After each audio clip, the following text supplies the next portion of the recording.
அந்த அரசமைப்பு சட்டத்தை நிறைவேற்றுவதற்கு முதல் நாள் நவம்பர் 26க்கு முன்னாடி 25ஆம் தேதி அம்பேத்கர் பேசுறாரு. இதை மட்டும் சொல்லி நான் முடிக்கிறேன். இதுதான் ரொம்ப முக்கியமான இடம். பொலிட்டிக்கல் டெமோக்ரஸி நமக்கு கிடைச்சிருச்சு. வெள்ளைக்காரன் நம்ம கையில அரசாங்கத்தை கொடுத்துட்டான். நமக்கு ஒரு மனுஷனுக்கு ஒரு ஓட்டு, ஒரு ஓட்டுக்கு ஒரு மதிப்புன்னு வந்துருச்சு.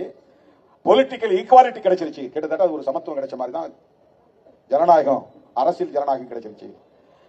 நாம் 1950ஆம் ஆண்டு ஜனவரி 26 குடியரசு நாளாச்சு. இன்னும் கொஞ்ச நாள்ல இது குடியரசு ஆயிரும். என்ன குடியரசுக்கும் சுதந்திரத்துக்கு என்ன வேறுபாடு? ஆகஸ்ட் 15 1947 சுதந்திரம் அடைந்தது. இது வெள்ளைக்காரன் நான் இனிமே உன் நாட்டை ஆள மாட்டேன்பா, நான் வெளியேற நாள். அது சுதந்திர நாள். குடியரசு நாள் என்னன்னா நம்மை நாமே ஆண்டு கொள்வதற்கு நாம் எழுதிய அரசமைப்பு சட்டம் நடைமுறைக்கு வந்த நாள். குடினா மக்களை குறிப்பது, குடியரசுனா மக்களுடைய அரசு. மக்களுடைய அரசு, எங்களுடைய அரசு, இந்தியா மக்களுடைய அரசு என்னைக்கு நடைமுறைக்கு வருதுன்னா ஜனவரி 26.